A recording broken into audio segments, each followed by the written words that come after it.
All right, ladies and gentlemen, let's welcome the First Lady of Professional Wrestling in the World Class Championship Wrestling, WCW, NWA, ECW, any promotion. You know, there's just a lot of promotions you've been around the world. But Missy Hyatt, how's it going? It's going great. How you doing? Oh, doing great. You know, it's been a long time since I've heard the name. You know, anytime if any other wrestling fan during the 80s or 90s were tuning in to watch somebody, if they wanted to see a diva, you came into mind. Well, thank you. It's only because there wasn't that many back then. Yeah. Now there's a whole plethora of them. Trailblazers now. Like, I think you paved the way for some of them, like Stacy Keibler and quite a few other ones out there. Well, thank you very much. I appreciate that. Oh yeah. Speaking of what got you into professional wrestling, what really influenced you into pro wrestling? Well, what influenced me is when my dad was switching channels and he was just putting, different stuff on. He put wrestling on, and it was the Fabulous Freebirds. And I remember seeing them, and I was like, hold it, don't change the channel. I want to watch this. That's when I discovered wrestling, and I fell in love with it. And then I knew right then I wanted to be in wrestling. I knew I didn't want to wrestle because I'm a girly girl, and I got wrestling boots though, so I will wrestle. But I'm a girly girl. I knew I wanted to be involved in it. I didn't know what I could do, but I knew I wanted to be, I wanted to go to the circus. I wanted to run away and join the circus at 17. So I fell in love with it then and started going to shows and going to events and everything and having a great time with my road dog friend, Cindy. Oh yeah, she became very successful too. So you looked at a lot of your friends and everybody you were surrounded by. She went to the road with you, so that's what you guys did. I think, was that correct? You traveled from different cities to go watch. Oh yeah, we went all around Florida and Georgia and everywhere we could. Everywhere my Trans Am would drive me, take me. I guess when Alabama, everywhere, but it's like, once you get an influence of watching something, you're like, okay, this is what I want to do. Wrestling hooks you. It really does. It hooks you. You watch it, you can watch it for a couple minutes, and either you get hooked and you get into the frenzy of it, or you don't. I think it's one way or the other. Yeah, it is one way or the other, and you either love the professional business or you just don't. But some people, or you think, oh, wrestling. Some people just want that clout. They want to get noticed. So it's like either they like it or they don't, but they get that notoriety. So it's like when you watch professional wrestling, it just got me into it. I watched the primes of when Macho Man was like really up there. I got into it with Macho. Macho was my influence. I ain't gonna lie. I loved him. I was originally going to be his valet. Oh, yeah. I've heard about it. I don't know what happened, but it went with Miss Elizabeth. Yeah. Well, he likes money. And so he won that money. So he wanted his girlfriend or wife at the time to be his manager because he could get a double paycheck. So I don't blame him for that. You know what? If it was me, or if I had a boyfriend, or if it was me and I was Macho Man, I'd go, why would I want some girl I don't even know when I can get my girlfriend to do it? Yeah, it makes perfect sense. But when you first broke into the business, you started at World Class Championship. World Class. Yeah, World Class, which was like in the Texas territory. Yeah, and it was syndicated more than any other wrestling show. It was like in 220 markets. That's a lot. No other show at that time in the 80s was syndicated more. I mean, this was before Baywatch. They were syndicated in Israel, and I'm not sure where in Europe, but I know Israel because we went to Israel for a tour, which was amazing. I mean, they told me that my hairdresser, when I moved to New York and went to a hairdresser, and he was Israeli, and when he realized who I was, he couldn't believe it because he said you could bomb Tel Aviv on a Friday night at 8:00 because everybody was in their house with their car batteries attached because they have electrical problems. They don't get electricity. It's sporadical there. But they would take their car batteries and hook it up to the TV to make sure they'd have electricity. But everybody's at home, 8:00, watching World Class Wrestling.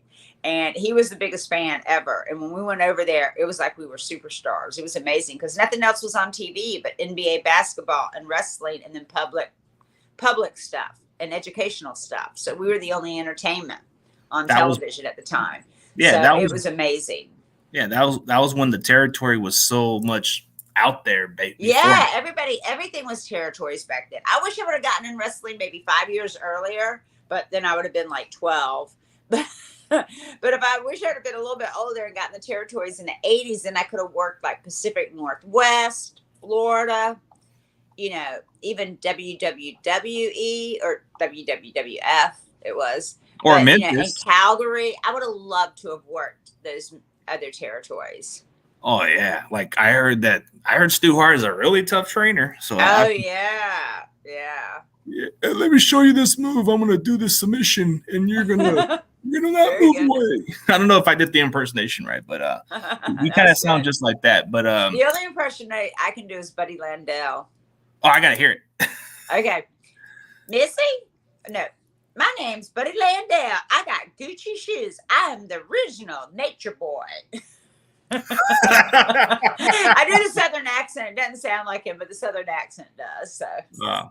I mean, during the territories, you had a lot of different wrestlers that could have been something special. I mean, you were around that territory where they had this guy who could have been in the same conversation as Ric Flair if he would have stayed, if drugs didn't kill him or anything like that. Like Gino Hernandez. Well, Kerry Von Erich, he was an amazing man. I mean, if he was walking down the airport, if you didn't know wrestling, you would think he was either a football player or a movie actor. Yeah, he was so gorgeous. He had a great body. Everything about him, charisma. I mean, everything about him was awesome. And it's such a shame that he passed away. But he left a beautiful daughter, Yeah, she's been in the wrestling business for that short stint in TNA. Yeah, she had a short stint, but now she has a few kids and she's married and everything like that. But she's gorgeous. Yeah, I mean, Kerry Von Erich just had the body built. There was my God. Him and Ultimate Warrior could have been in that same conversation, but but Ultimate Warrior had the attitude, Yeah. I mean, but then there was another wrestler. You had Gino Hernandez. The guy had charisma. Let me tell you something. MJF stole everything from Gino. From Gino. Yeah. Everybody thinks MJF's character is so awesome. I'm like, that's already been done before. Gino did that. Yeah. For all those wrestling fans that are thinking MJF is a great wrestler, he is. But you got to be honest, the gimmick kind of seems similar. Like if you were to watch the World Class Championship Wrestling, if you saw the promos, you would see that it's Gino Hernandez. Hernandez. Everything in wrestling's stolen. Anything that's good's been stolen. But you know how I feel because I was just at an indie show in Vegas, and there was a girl ballet, and I was like, that's a poor imitation of me. I go, imitation's the greatest form of flattery to me, so, but everybody imitates somebody, so nothing's really new in wrestling. You could always find somebody that did it before you and probably did it better. Yeah, like you look at Dominic Mysterio, he's copying Eddie Guerrero. Come on. Yeah. Come on, that's copying Guerrero, and then you're kind of like actually disrespecting the tribute in some ways, but then you're kind of copying the way he does this stuff. Frog Splash, and then has his own version of China, which is Rhea Ripley. Right. And then you have that Judgment Day stable that kind of gives you that resemblance of the Radicals. Right. I mean, I've seen that happen before, so it's like, yeah, you're right. There's some copy of the gimmicks. I mean, yeah. Ric Flair moves. They copy moves all the time. It was so funny. We did a video of me agenting a match. And I was like, okay. And it was the two guys and a referee. It was two indie guys. It was really cute. But I was like, okay, who's the baby face? Who's the heel? And they're like, I'm the baby face. And I'm here. I'm like, okay, what are you doing? And he goes, well, I'm going to come in. We're going to lock up. Then I'm going to go to this and go. Wait, hold on. Wait. You're going to go in. What's your finishing hold? And he tells me. And then I'm like, great. Do you have something else? Something that you haven't stolen from anybody else? And he was like, well, I do this thing like Brock Lesnar, and then I do this. And I'm like, okay, all right, do that. Okay, you only have 6 minutes. So what you're going to do is you're going to go in, babyface is going to shine, then you're going to get the heat, then you're going to make the comeback, then you're going to go home. Okay, let's go do it, guys. Like that. That was my aging of the match. Yeah, but it was just a joke for me and my boyfriend. He was like, he wanted me to film, how would you agent a match? And I told him, this is how I do it. The heel calls the spots in the ring.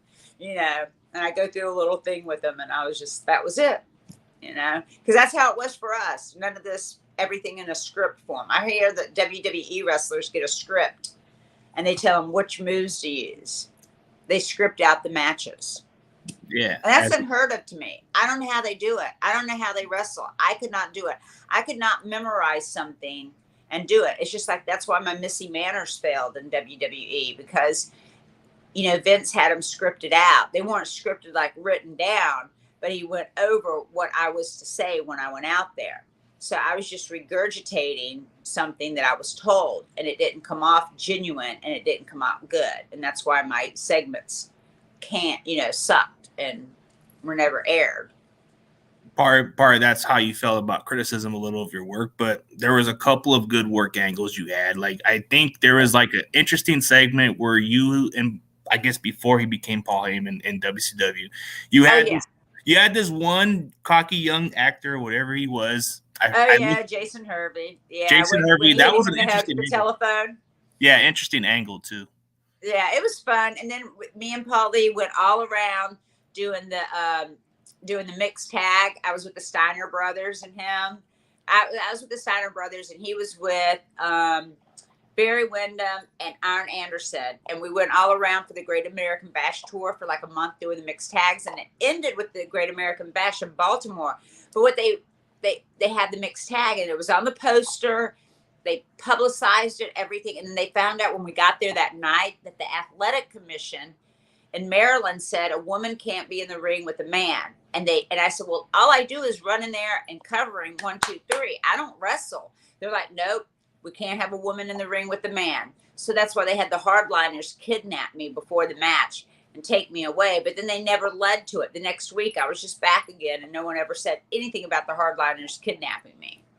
Oh man! So isn't that funny that they it was like all that promotion and stuff, and then they find out that they can't do the match, and then the match with Ric Flair versus Luger didn't happen either. Oh wow! So it became a no contest at that point. So it's like the Great American Bash, 1991.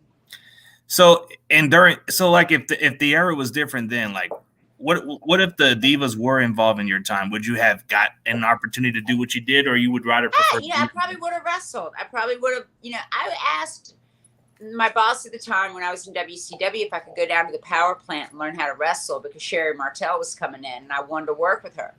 And he was an asshole and said no. But I ended up getting to work with Sherry Martel in a match in Canada, and it was awesome. I had the best match of my life. Only because Sherry Martel could wrestle a broom and make it look good. And I was the broom, because I don't know what I'm doing in there, but You're still learning. Yeah, I'm stiff. I'm a broom. I don't know what I'm doing. But we had a great match. She suplexed me. We did a lot of other moves and everything, and it was really, really good. And I miss Sherry a lot. I liked her. She was such a nice person. And she owed me one of those little Fifi dresses. One of those little maid dresses. She said she was going to give me one of her outfits, and she never did. Because I would have framed that. I would have framed that and kept that. Yeah, kept it as a memory. I mean, she managed a lot of great wrestlers. She even did manage Macho Man for a short stint. I know, right? And then she managed the biggest box office, which is Shawn Michaels. I know. She was awesome. I loved her work. I loved her. Yeah, I liked how she was able to work with others. Like, she had different ideas. She even came up with a song with Shawn Michaels, which I thought was unique. Oh, yeah. She was very intelligent. She was really, really smart. So, like, when you learn, so what do you take away from learning from her as, like, when you got into the business? What did she give you those pointers? The only thing I really learned from her was I had just to slow down and listen in the ring, and just tune everything out, get in a bubble and listen. And I did. And we had a great match. So learned how to slow down, because I do everything kind of fast, and I forget that there's 4 sides. 4 sides of it. And and I'm ADHD, man. I got that little ADHD myself to make it a little reactive. Yeah, so I guess it projects in my working, And one time, me and Sunshine were cat fighting, and I started laughing because I was having such a great time because the people were going crazy. And she came back to the back, and this is in the time when baby faces and heels separated dressing rooms, and you never go into another one's dressing room. But she snuck in to the back, came in there, don't you ever laugh. If someone here sees you, but our hair was all long and down in our faces. But she yelled at me, don't you ever laugh again. And I'm like, I promise I won't. And that taught me a lesson not to laugh in the ring anymore. That breaks character, I guess. Yeah, it kind of breaks the character. That's probably why they don't want to do that. Like some of them keep it like kayfabe, and they try not to break the character. So it's like, I know. Well, yeah, a lot of guys do that nowadays, but we used to have to really do it. Like they wouldn't have us on the same airplanes. The baby faces and the heels couldn't stay on the airplanes, and the rule was, this was like in all the territories. If you went into a restaurant and there was a baby face there, you had to leave. Awesome. Or if a heel was at the restaurant, if you made it there first and baby faces walked in, they would have to leave. You couldn't even be in the same bar or same restaurant. Yeah, I mean, I like that. I liked kayfabe. I think it was great. You know, but that's how I was raised. You know, that's how I started. So I'm old school. Yeah, part of kayfabe is just to keep the character alive and make people believe. Yeah, it was more believable. It was more believable. Keep people thinking, keep people guessing. You know, could it be real? You know, do they really hate each other? Oh, I know that wrestling's not real, but those two guys don't like each other. Oh yeah, you know, that's what I like to hear. Yeah, keep it like, oh, did you hear what so and so said about, you know, like it's like. Let me tell you something. People don't realize this, but there's so much animosity and backstabbing in wrestling, and guys don't like each other. Guys really do not like each other because they're like, that guy's getting a better push than me. He's making more money than me. Why is he main event and I'm not main event? I used to hear that from, I'm not going to mention any names, but when I was in WCW, one of the guys kept saying, why is he getting a push? I got a better body. I look better than him. I got better charisma. You know, they don't like, they might say they're friends with everybody but no. No, we all come and look out for ourselves. That's part of it. Yeah, exactly. Like, why would you want to be happy for those other individuals? Exactly. There's so much jealousy in wrestling. That's the main thing. There's a lot of jealousy. Yeah, it is the jealousy. Like you know, Ric Flair looks out for himself. So there's never a jealousy factor, but there is some who are jealous of Ric Flair's success. There's a lot of guys who wish they could have got the push he got. I wish I could have gotten the push he had. I wish I could have gotten a lot of people's pushes. Because I never made that much money in the business. So.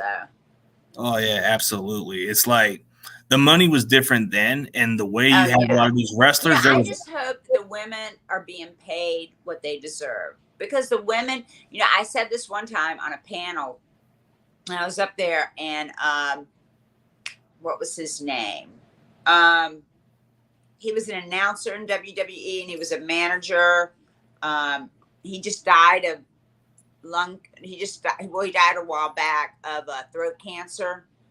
Bobby Heenan? Anyway, huh? Was it Bobby Heenan? Because was Bobby Heenan. Thank you. Anyway, Bobby Heenan. I made the remark. I go, if women were given a chance, this is years ago, and I said, if women were given a chance, women could draw money. And he said, the only place you ever drew was on your back. And I didn't hear him because I would have came back with something snazzy, you know. But Tony Atlas grabbed my knee and said, don't worry about it. Because I didn't hear it. Because, you know, you're up on a dais and you can't really hear the other people. And I didn't hear it until I got done. And a few people came up and told me what he said. And I was really pissed about it. Because, like, why would he say that to me? I don't even know him, you know. But... yeah. You know, if women are given the chance, women can draw. I mean, women were main event at WrestleMania. So it just goes to prove that women can draw money. At the time during that territory, some of them had to be trained by Moolah. So Moolah a lot of the territories played factors. And like you said, the women's weren't quite the trailblazers like everybody said. Because women were just an afterthought. But nowadays, women are drawing. I know that me and Dark Journey drew because it was Jackson, Mississippi. The house was up because the thing was, if John lost, she would get 5 minutes with me in the ring. And we do a screw job. I don't remember exactly, but the house was up, and I remember getting like $850 for that one show.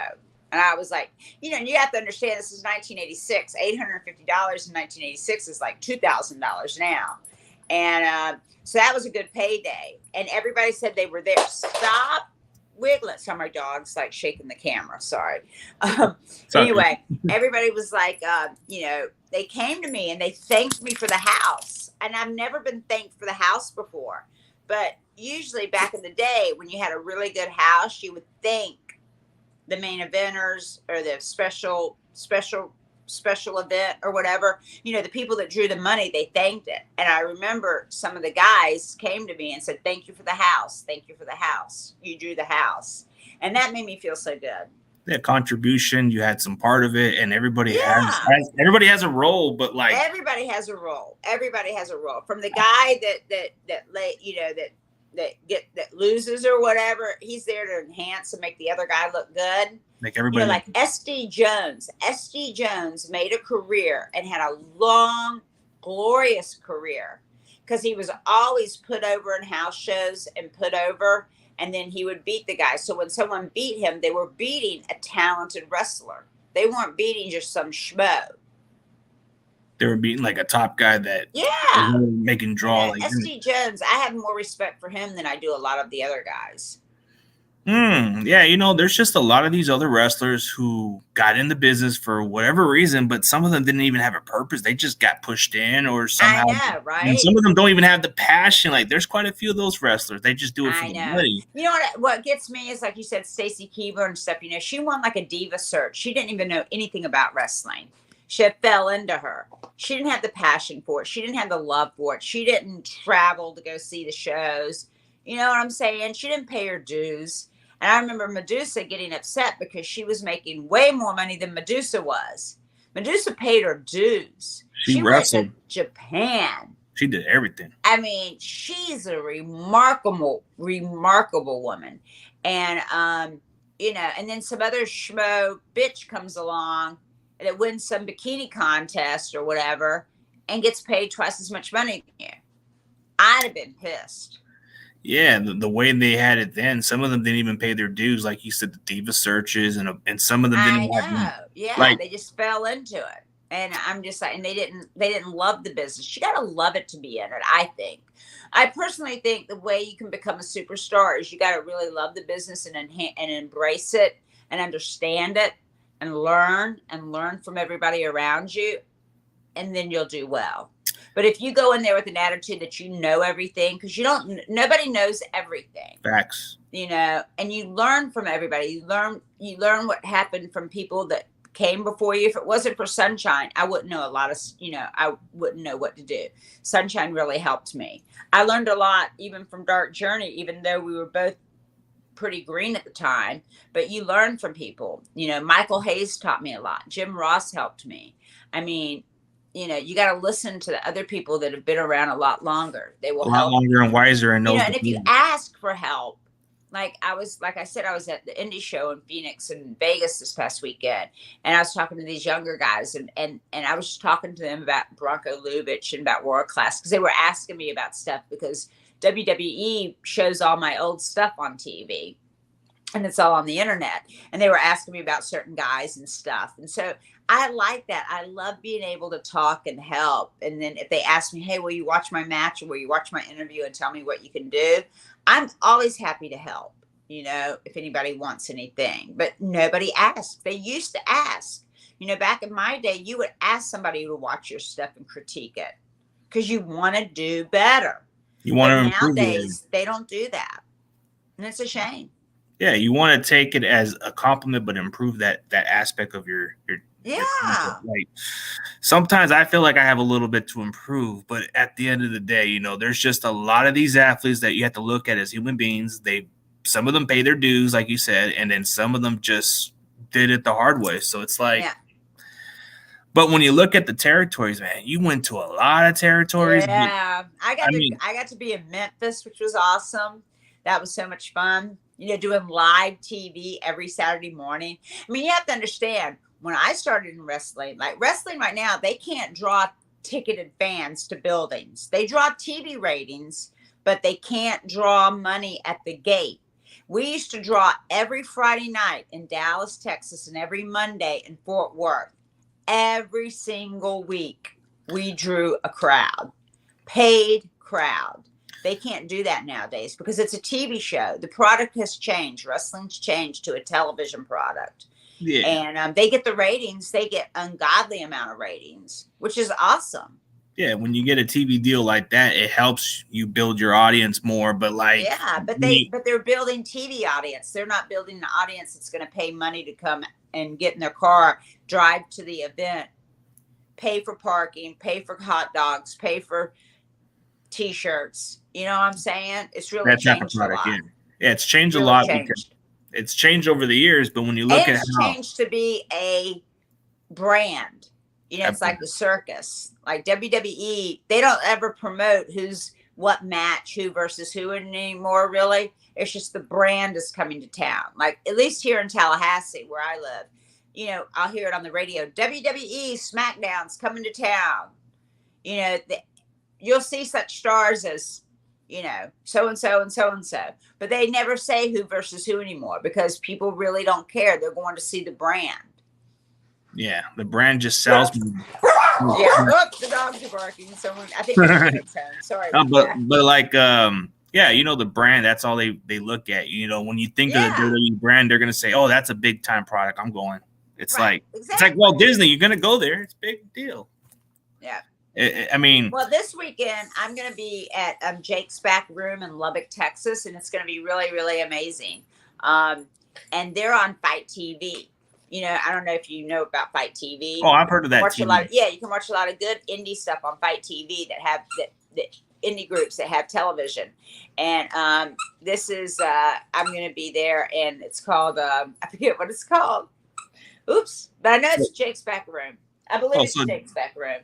And Lubbock, Texas is Saturday night, so that's where I'm going to be. So is that Jake the Snake's promotion or something? No. It's Headlocks and something. I forget. But I know that it's Jake's Back Room. And it's going to be special because I think I just might lace up the boots. So you come out of retirement. Okay. I just might. You pull the Ric Flair, maybe. What happens. It matters what happens. But I'm bringing my boots and gear just in case. Because this one guy, MJ... or MK, I'm sorry, I'm talking about MJF. I get all confused. But MK has been talking a lot of crap about me. So I just might, you know. He should talk to Paul Lee about my spitefulness. Oh, I mean, I wouldn't know how to get into Paul Heyman into that conversation. But that dude's got a lot of followers, not easy to get. So it's like, I've always had some good interactions with certain wrestlers, but I'll tell you what, a lot of these guys would give me a lot of stories. Buff Bagwell even gave me some influence what got him in. He said you were part of the reason that got him in. I got him in the wrestling business. Yeah, I sure did. Yeah. He was my neighbor. And he asked me one day, hey, my brother wants to get into wrestling. I'm like, why not you? You got the body. You got the look. Why don't you do it? So I got him hooked up. I got him trained. I called what was his name? I don't remember his name, but I called him because I called up Joe Pedicino and Bonnie Blackstone. They owned Global, and then Bonnie was in WWE. And I called them up and I, who's training people? Because this is before the power plant was even there. So I got him trained. I took his tape to Jim Barnett at WCW. I said, Jim Barnett, I made him sit down and watch the tape.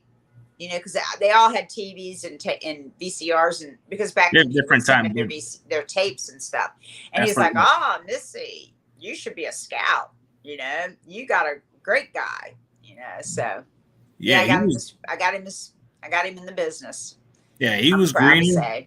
Yeah, he was very greener. And when I interviewed him into what got him into the business, he was being straightforward. He says, "I'll be honest with you, Missy was telling me to go in from the get-go." He says. Yeah. And I gave him his first pair of boots, and he was in Global, and he locked up with Eddie Gilbert, and they were Eddie's boots, a brand new pair of Eddie's boots. Oh yeah, Eddie was. He left at the house, you know, and he locked up with Eddie, and Eddie looked down and he goes, "You're wearing my boots," and Buff is like, "What?" And Eddie's like, "They're locked up, right?" He's like, "You're wearing my boots." He's like, "Missy gave them to me. I don't know where she got them from.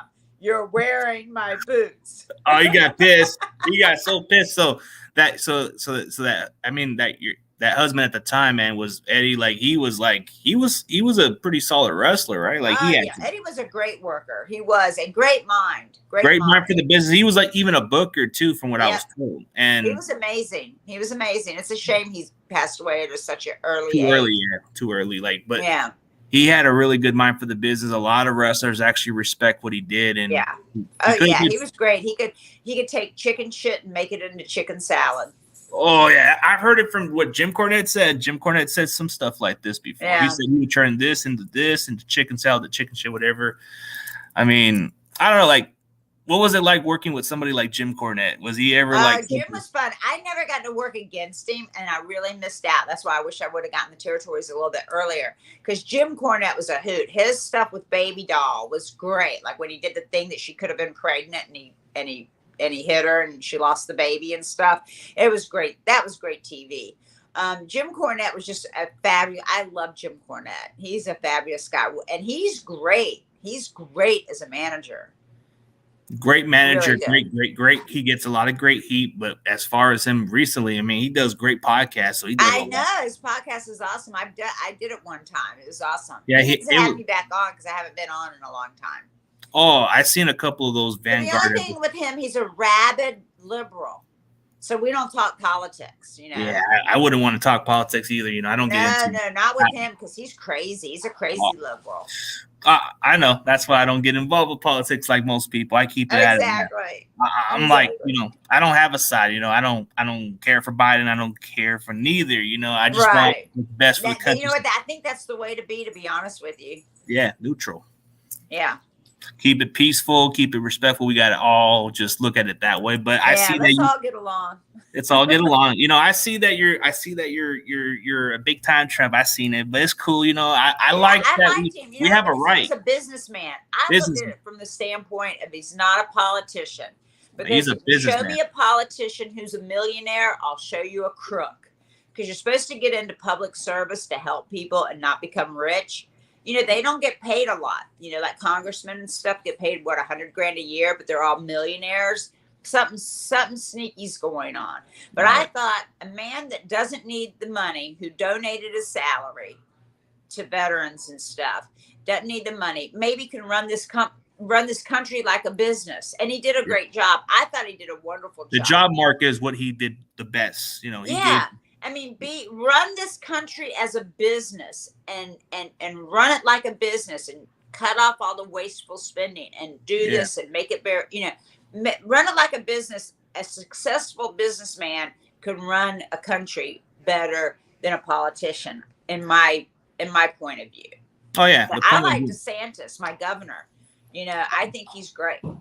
I mean, that's good to know. You know, we all want something good for their country. We don't want to get into the wars, but we live in the best country, and I mean, we live in the best country. We have a freedom to do what we want, but we got to. We're so lucky. Look at some of those countries where women have to cover their hair, and they have the morality. Yeah, the Middle East. And beat you up. Yeah, it's in the Middle East type of stuff. Yeah. Yeah, so they arrest you. Women can't drive, and you know, really bad stuff. And people that are gay. You can't be gay because it's against the law. Can you imagine? Oh my God. I have friends that would just, you know, they couldn't be themselves. We're so lucky to live in a country where we can be ourselves. Yeah, we can be ourselves. And have the freedom of expression and freedom of thought and the freedoms that we have here. We're so lucky. Anybody that complains about the United States, I'm like, you go live somewhere else. Yeah, I mean, you got to at least have a right to feel the freedom of what you want to do. I mean, freedom to be who you are. Yeah, like most people just want to complain about how we do stuff. Like you see a lot of these stuff, but then again, that's either here or then. So yeah, let's talk about some wrestlers that you just have no respect for, and what got you into the beef with these people. Well, there's only one person in wrestling that I have no respect for, that I think is the lowest of the lowest, who's the biggest piece of shit, who when he dies, I'm pissing on his grave. And he's older than me, so I will be able to piss on his grave. Me and Missy Leslie, Brutus Beefcake's wife, we're both going to piss on his grave. We decided. Oh, you're pulling a Jim Cornette. No, Eric Bischoff. Eric Bischoff? No way. What's piece of shit in the world? Oh, what about New Jack? No, New Jack is fine. Oh, he can get a promo. He can get people. He made it more believable. Some days he'd like me, other days he'd hate me. I never knew what he was after, because at the Terry Funk roast, I made a remark about him on the diet. You know, he was on the dais with us, but he was sitting down because he was drunk and he was passed out. But I was like, let's all hear it for New Jack. New Jack's here tonight. I go, he's evading state and federal warrants. Baby mamas are looking for him. I go, everybody's looking for New Jack except the WWE. And he got up and cut an hour promo on me about how I was an idiot, didn't know what I was doing, and I seen a couple all this other stuff. But I like New Jack. But he was some a days he believable liked character. me, other days he didn't. You just have to get him on the right day, Yeah, he was a believable character when he said Oh my God, yeah. I just thought there was legitimate heat between you No, two. not at That's all. what I Not that thought. I know of. Maybe on his one day he said bad things, but I don't know. I mean, yeah. But other guys that I disrespect in the business, I think, let's see. No. Well, I don't like Bill Watts too much because Bill Watts is a bully. He's a big Bill bully. Watts. Okay, and he wouldn't let me out of this bogus contract that I had to go to the WWE. It was a big pain in the ass trying to get me so I could go to the WWE. And, but I don't hate Bill Watts or anything like that. I just don't really respect him that much because he's just a big bully. I know he's found Jesus and he's a good guy now and blah, blah, blah, blah, blah, and good for him. I hope he's happy. He lives close to me, as a matter of fact. He lives like 100 miles away in the Redneck Riviera where I live. I just, he was such a bully. He'd scream. One time he came into the dressing room and the thing is to be, when you made it in the wrestling business, you'd buy a Halliburton briefcase. Do you know what I'm talking about? The big silver hard-sided suitcases. And Buddy Landell just bought a beautiful Halliburton, had it in there. And Bill Watts comes in. He's like, I'm sick of you guys' shitty kicks. No shitty kicks. And then he takes Buddy Landell's suitcase and he kicks it, his Halliburton, across the room. Shitty kicks. I said no shitty kicks. And he kicked it again, kicked it to the other side of the dressing room. And he's like, you guys shitty kicks suck, blah, blah, blah, blah, blah. And he goes to kick it again. And Buddy jumped over it and hovered over it. He goes, please, Bill, don't kick it again. Don't kick it again. It was so funny. But he was a bully, and I didn't like that. But those are really the only people that I don't, and maybe some of the bosses I had in WCW that were suits Jim that Herd? didn't know anything about wrestling, like Jim Herd. But I don't dislike them or anything like that. I just think that they were in something that they didn't know anything about, And he did as good, poor Jim Herd did as best as he could. He was a VP at Pizza Hut, and when it comes to wrestling, that's a hard thing to do. And I can see why Jim Cornette puts him on his top of his shit list. He says, exactly, because Jim Herd didn't know what he was doing, I mean, and you got to know what you're doing.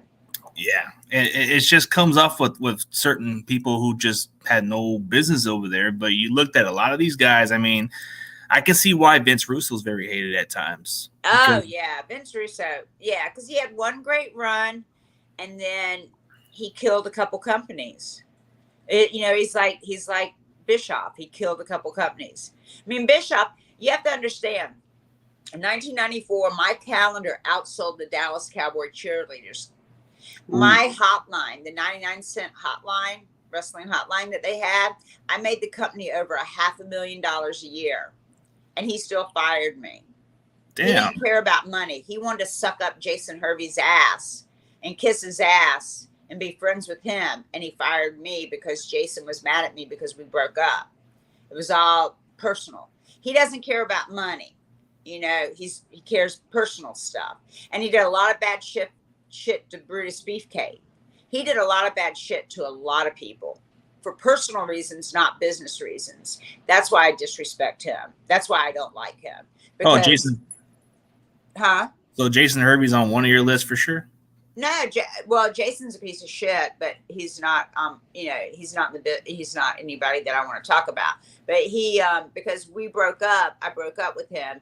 He had Bischoff fire me, and after I made the company that much money, and what they paid me, I was the least paid person in WCW at the time. I made less money than Teddy Long. Teddy Long was an announcer at the time, and I was an announcer, and Teddy Long was making like $150,000 a year more than me. I was the least paid person. I made the company one year. I made the company like $700,000. So I don't know why you'd fire me. you know. And if you were Freddie making, did, but Bischoff did, and Bischoff's a piece of shit. So okay, so Bischoff's definitely but number what one. goes around comes around. So I don't care. Look at him now. He filed bankruptcy. You know, he works indie shows trying to hawk his book.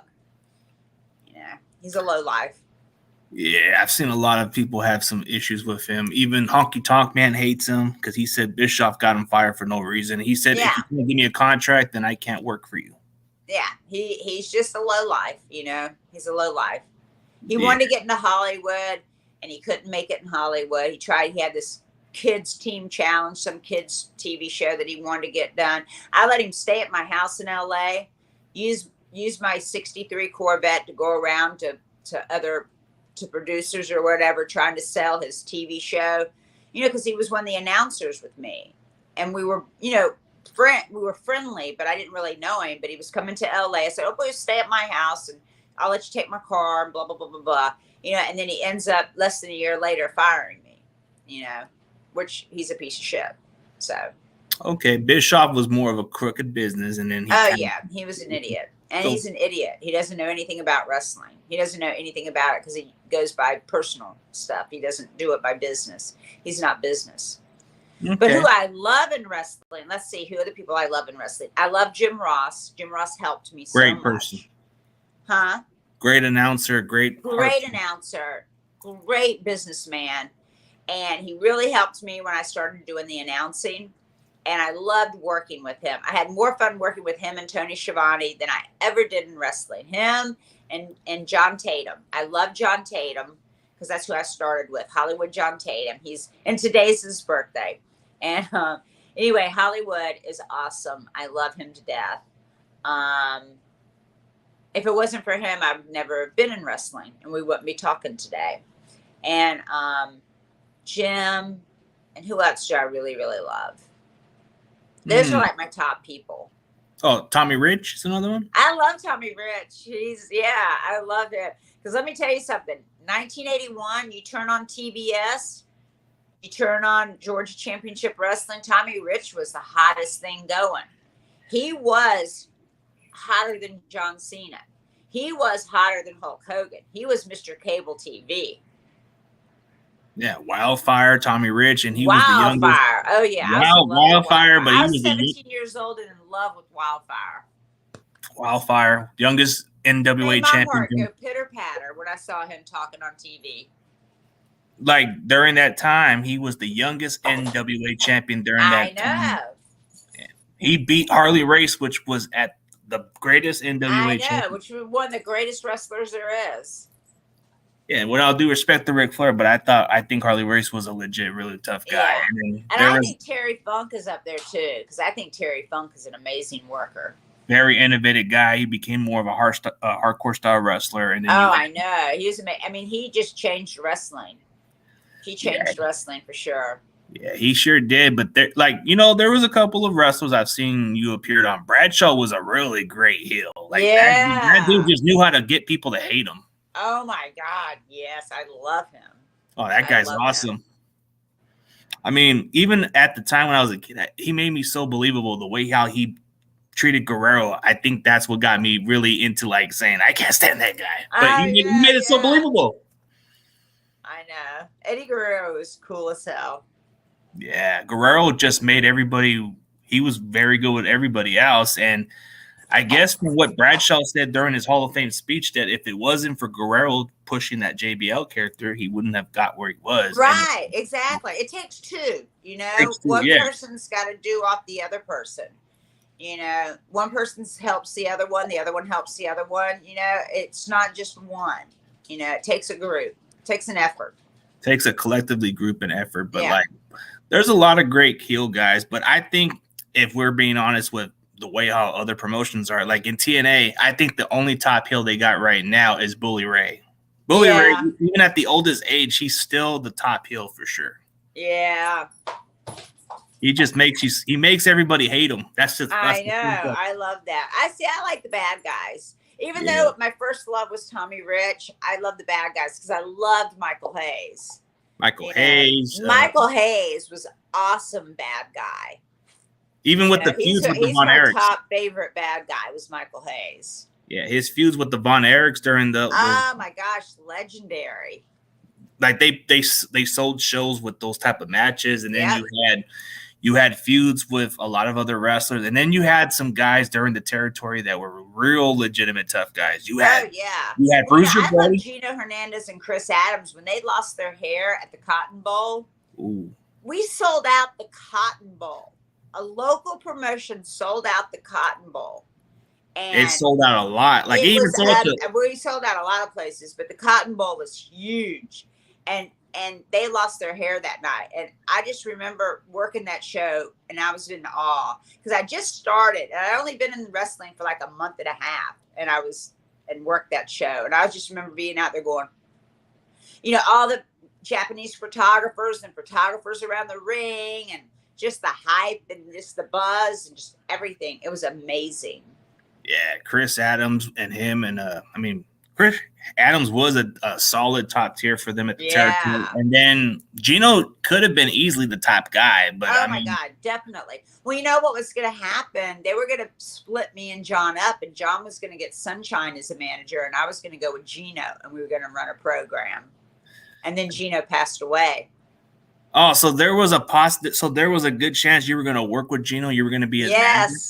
Yes, and I was supposed to in ECW work with Shane Douglas. I gave Shane Douglas his name because Eddie and I, his name's Troy Martin, and Eddie and I, when Eddie saw him working for Dominic DeNucci in front of 50 people, him and Cactus Jack, he got them down working for him in Alabama.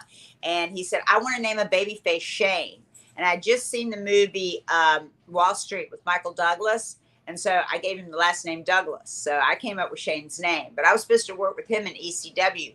And going to the arena, Paulie calls me on the phone, on the cell phone.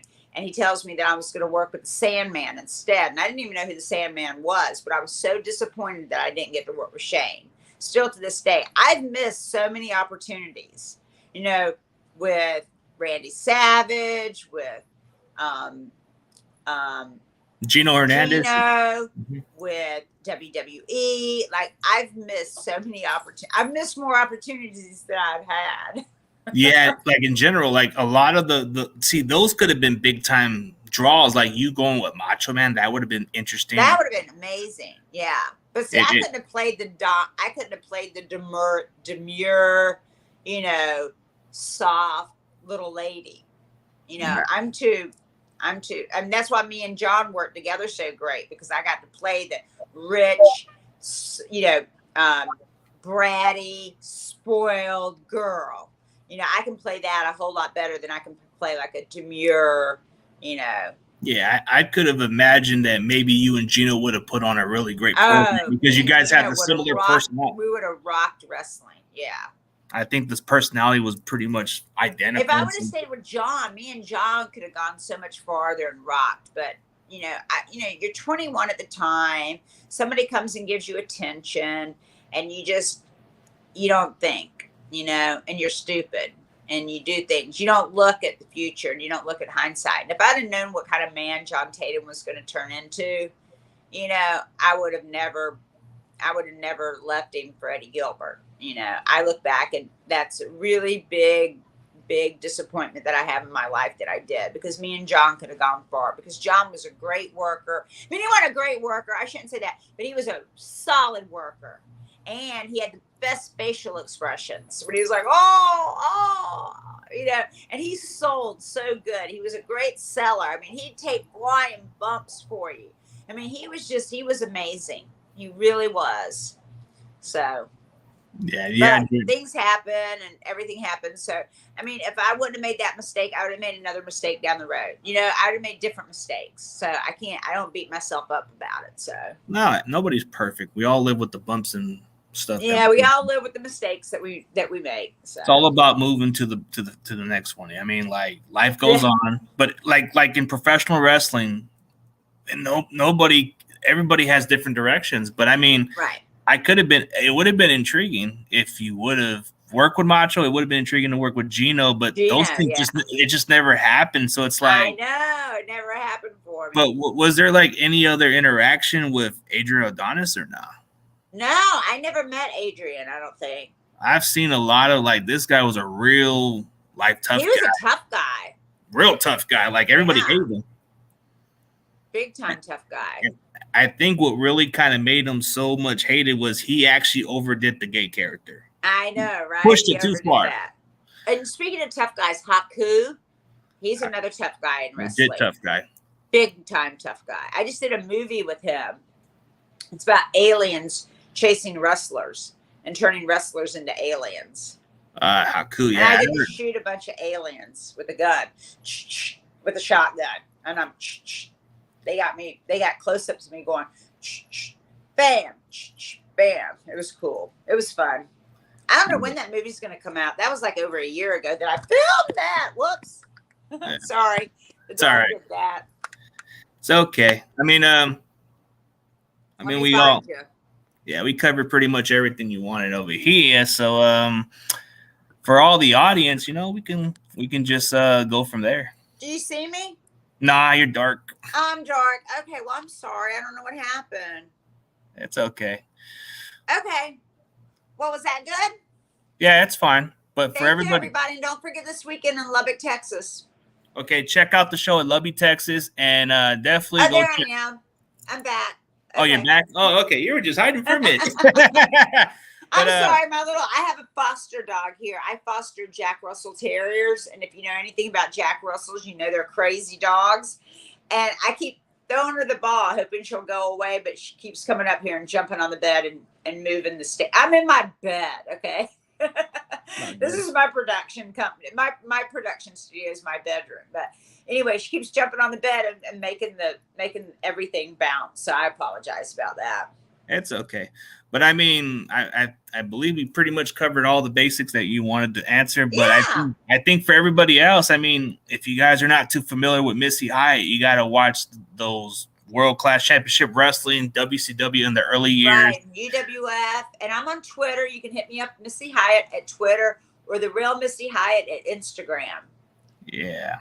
And maybe for the future shows, maybe I'll try to feature another wrestler where you guys can discuss a story down the road. Oh, I would love that. Yeah. I'm trying to think. Have you ever had any interaction with Kenny Bolin or no? Who? Kenny Bolin? I don't think so. He was one of Jim Cornette's guys. Okay. Yeah, I would love to do that. We could talk wrestling. Oh, yeah. I mean, there's a lot of good ones. I guess Buff Bagwell would probably have to be a discussion. Oh, Buff would be great. Yeah. I could really get on to him about losing his spot in WWE. I was so mad at him. I called him. I was like, what were you thinking? What did I tell you? Keep your mouth shut and your ears open. I heard he came in drunk during the match. I don't know. All I know is he didn't listen to me. And that upset me because I got him in wrestling. So I felt like a mom, even though we're close to the same age, I still felt like a mom towards him. And then he goes to WWE and he ruins it. And I was so mad because I was so hoping to see him main event in the WWE. And I was so upset that he messed that up. Yeah. But he has had his own demons and he's had his own problems. But he came back from them. I tell you what, DDP is an amazing man. He's a changer. Yes, he's really helped a lot of the guys. He's helped me. He's kept my body in shape. I'm almost 60 years old getting back in the ring. And let me tell you, if it wasn't for DDP yoga, I couldn't do any of that. He is such an inspiring, he really gets people to put themselves in better shape and spirit. So it's like, oh yeah, he's amazing. He is. I mean, shout out to DDP for doing a lot of great yoga and doing a lot of helping for others. I mean, he helped Scott Hall in a way before he passed. Yeah. Well, poor Scott Hall, he'd been in rehab like 7 times. I don't think nothing could help him, but DDP did. A lot of it kind of factor into it, but yeah, he was doing the best he could to help anybody else. So that was pretty much it. Yeah. But all right, we'll call it as it is. But for everybody else, thank you guys for tuning in. And for Missy Hyatt, it's been a blast. Maybe down the road we can definitely get you back in. I like to hear some more, but I know the time limit is getting towards that time. So thank you guys for tuning in and have a great day, everybody.